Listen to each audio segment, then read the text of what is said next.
ओम शांति। आज 15 अगस्त 2021 के अव्यक्त बाप दादा के महावाक्य हैं, जिसमें बाबा ने कहा होली कैसे मनाएं तथा सदा काल का परिवर्तन कैसे। आज सर्व के भाग्य विधाता बाप अपने होली हंसों से ज्ञान रत्नों की होली मनाने आए। मनाना अर्थात मिलन मनाना। बाप दादा हर एक अति स्नेही सहजयोगी, सदा बाप के कार्य में सहयोगी, सदा पावन वृत्ति से, पावन दृष्टि से सृष्टि को परिवर्तन करने वाले सर्व होली बच्चों को देख सदा हर्षित होते हैं।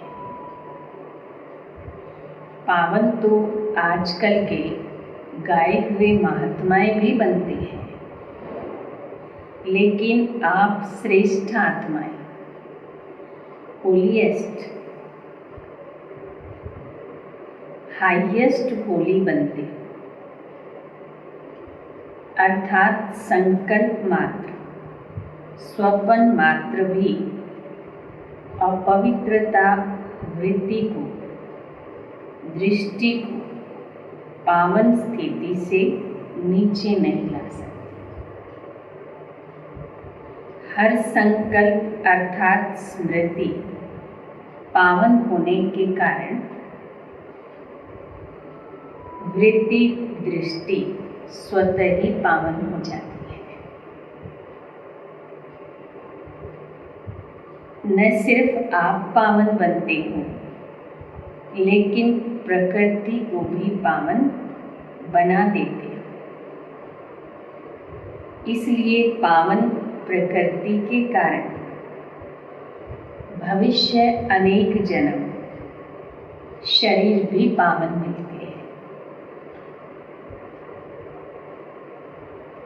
ऐसे होली हंस व सदा पावन संकल्पधारी श्रेष्ठ आत्माएं बन जाती हैं। ऊंचे ते ऊंचा बाप हर बात में श्रेष्ठ जीवन वाले बनाते हैं।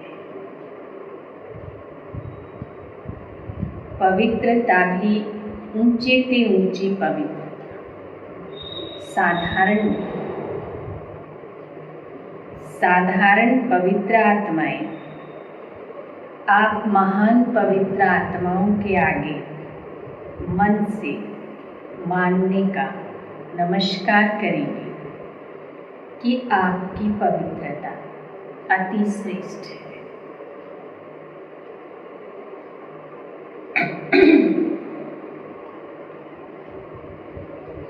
आजकल के गृहस्थी अपने को अपवित्र समझने के कारण जिन पवित्र आत्माओं को महान समझकर सिर झुकाते हैं, वो महान आत्माएं कहलाने वाली आप श्रेष्ठ पावन आत्माओं के आगे मानेंगी कि आपकी पवित्रता और हमारी पवित्रता में महान अंतर है।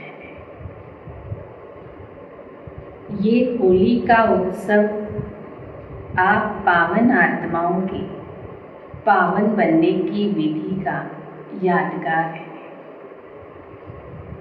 क्योंकि आप सभी नंबरवार पावन आत्माएं बाप के याद की लगन की अग्नि द्वारा सदा के लिए अपवित्रता को जला देते हैं।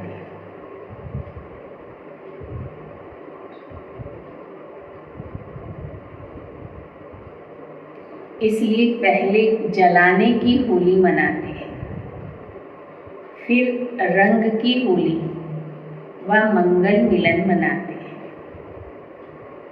जलाना अर्थात नाम निशान समाप्त करना, वैसे किसको नाम निशान से खत्म करना होता है तो क्या करते हैं? जला देते हैं। इसलिए रावण को भी मारने के बाद जला देते हैं। ये आप आत्माओं का यादगार है। अपवित्रता को जला दिया अर्थात पावन होली बन गई।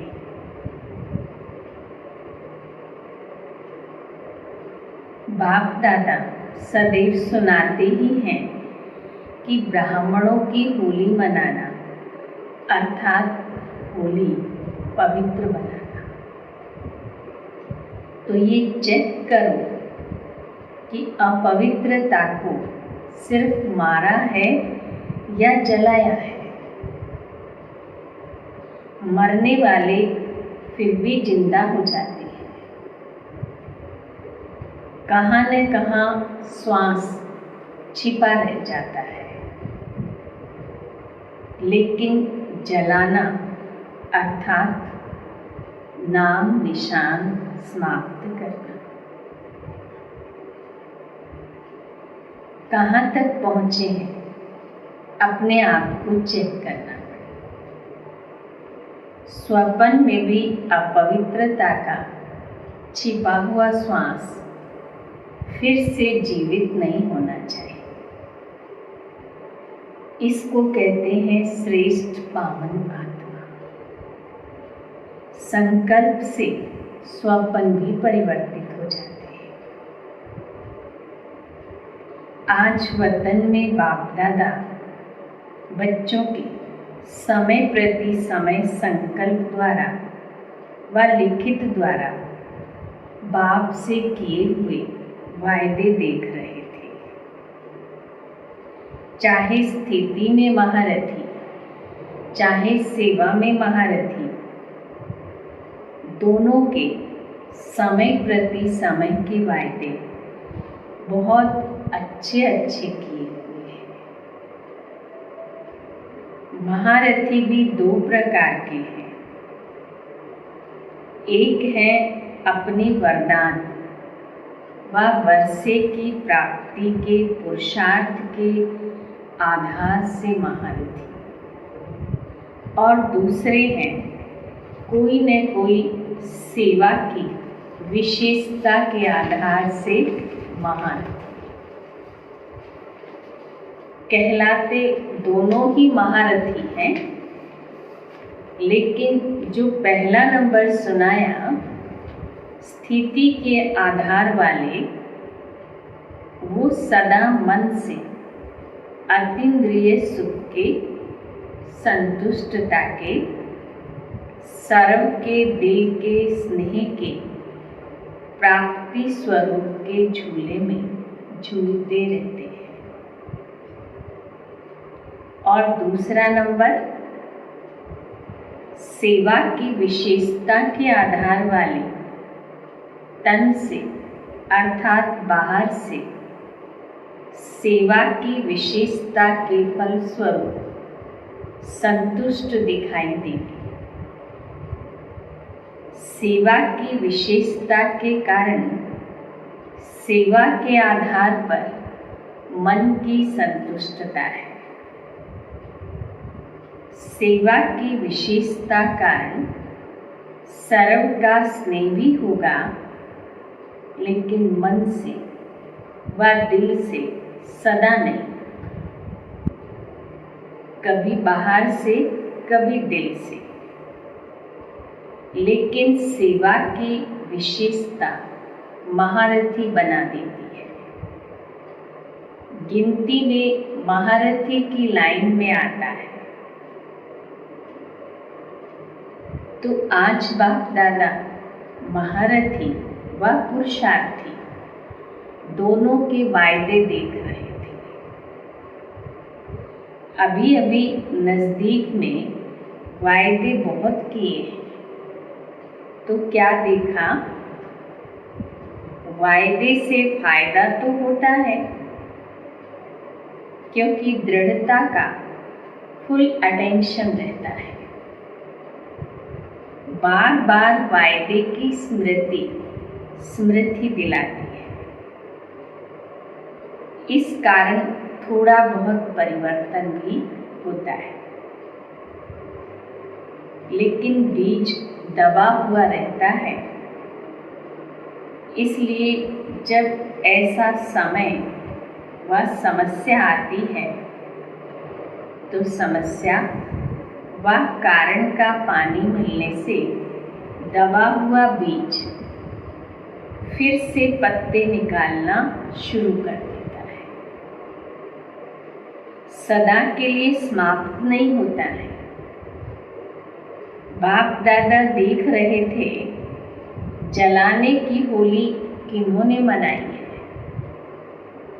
जब बीज को जलाया जाता है तो जला हुआ बीज कभी फल नहीं देता।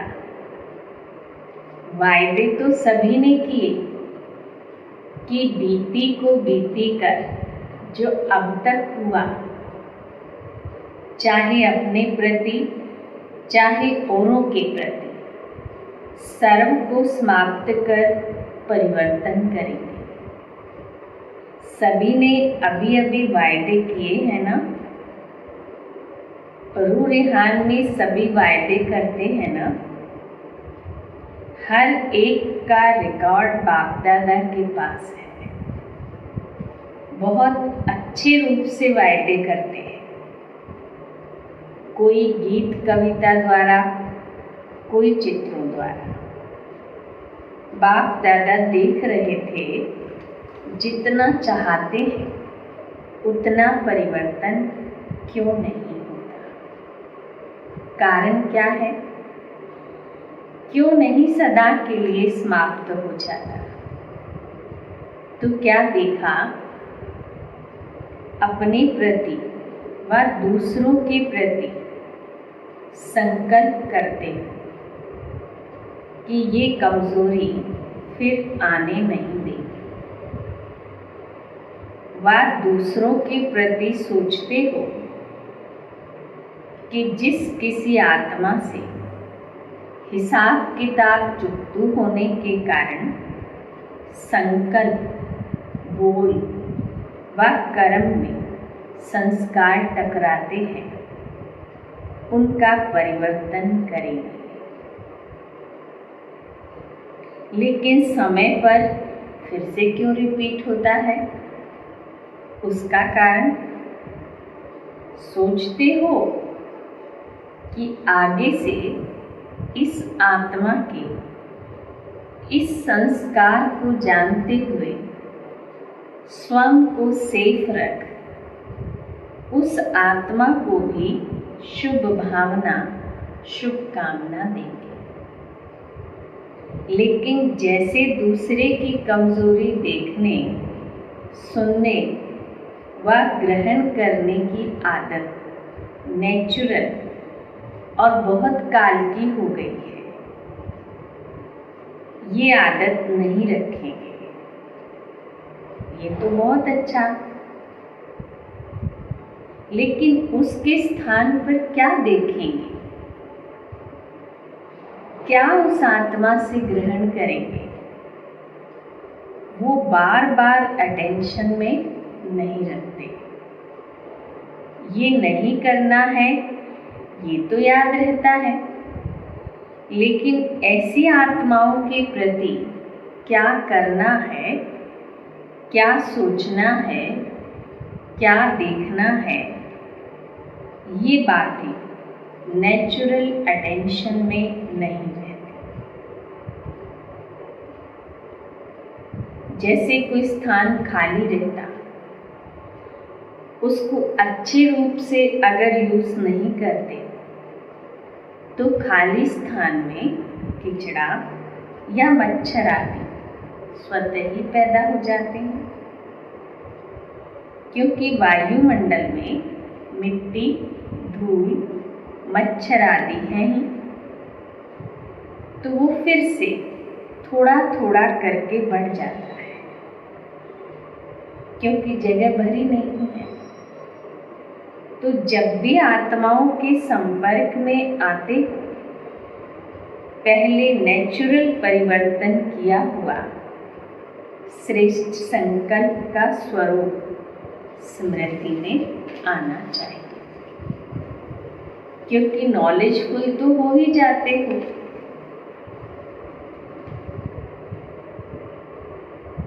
सभी के गुण, कर्तव्य, संस्कार, सेवा, स्वभाव, परिवर्तन के शुभ संस्कार व स्थान सदा भरपूर होगा तो अशुद्ध को स्वतः ही समाप्त कर देगा।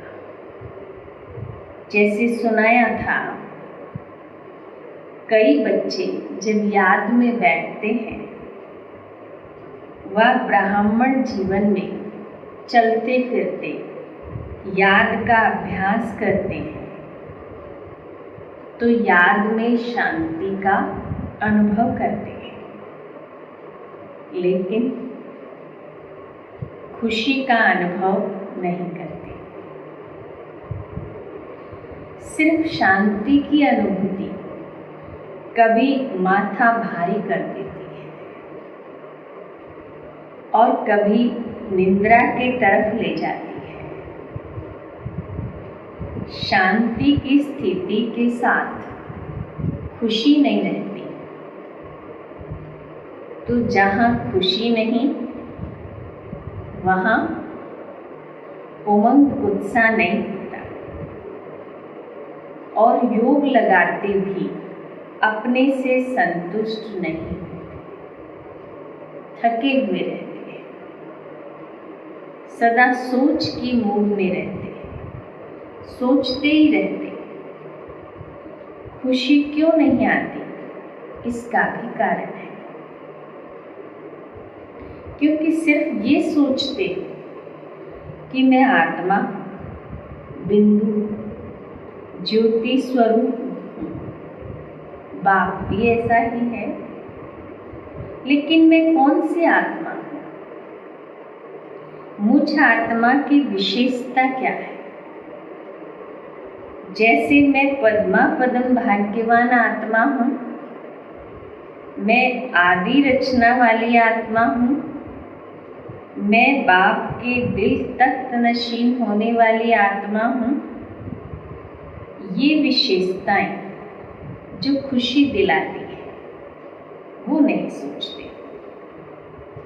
सिर्फ बिंदी हूँ, ज्योति हूँ, शांत स्वरूप हूँ, तो नील में चले जाते हो, इसलिए माथा भारी हो जाता है।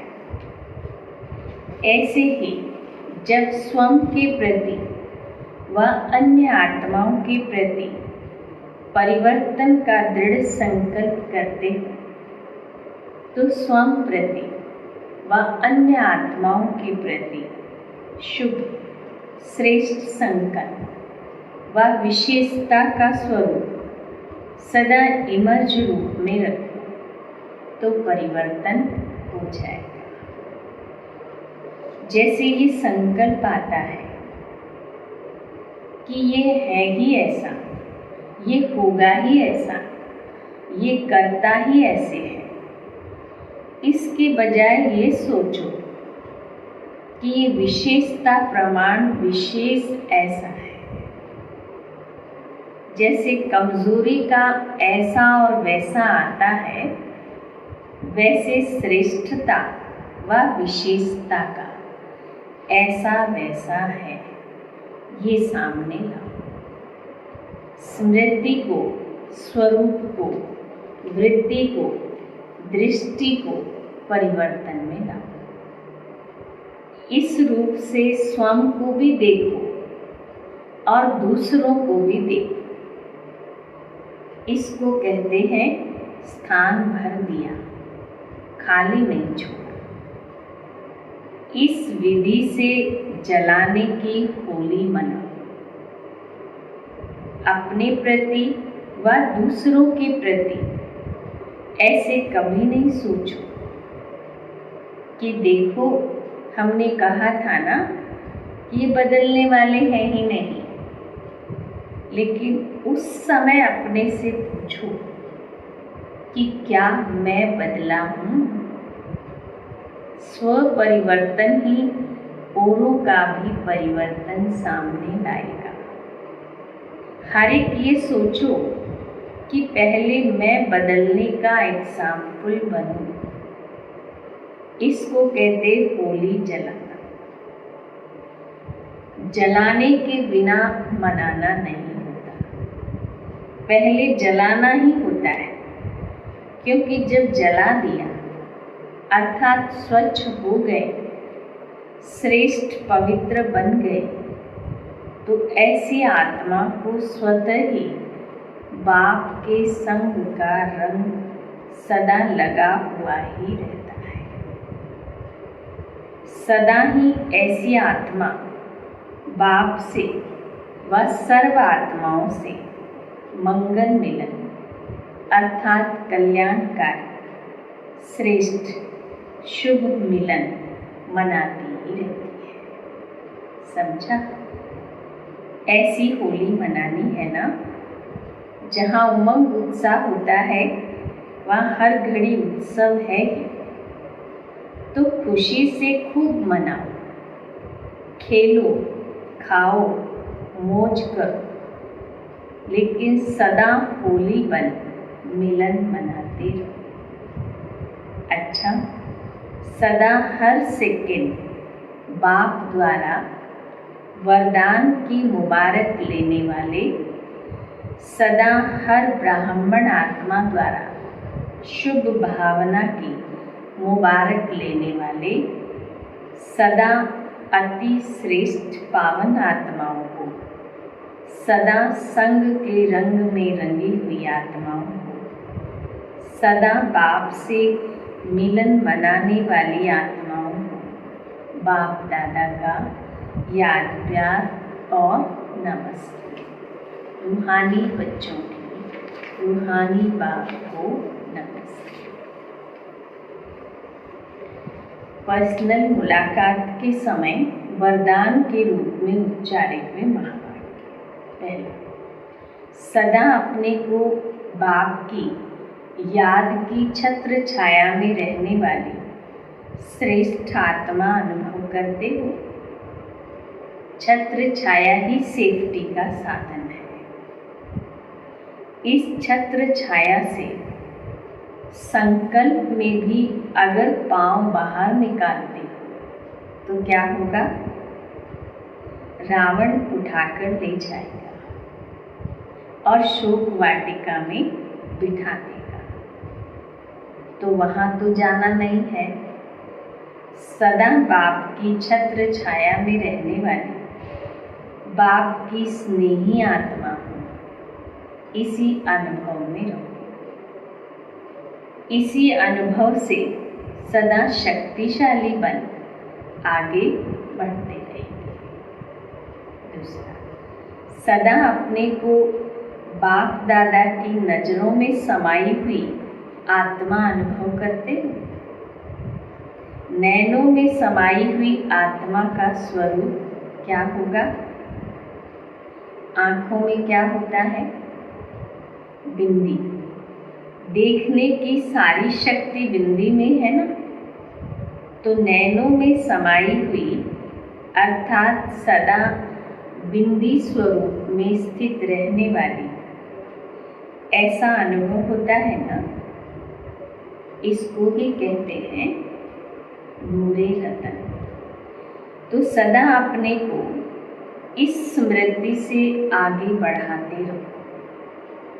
सदा इसी नशे में रहो कि मैं नूरे रतन आत्मा। ओम शांति। वरदान, अपनी अलौकिक रूहानी वृत्ति द्वारा सर्व आत्माओं पर अपना प्रभाव डालने वाले मास्टर ज्ञान सूर्य भव। जैसे कोई आकर्षण करने वाली चीज आसपास वालों को अपनी तरफ आकर्षित करती है, सभी का अटेंशन जाता है।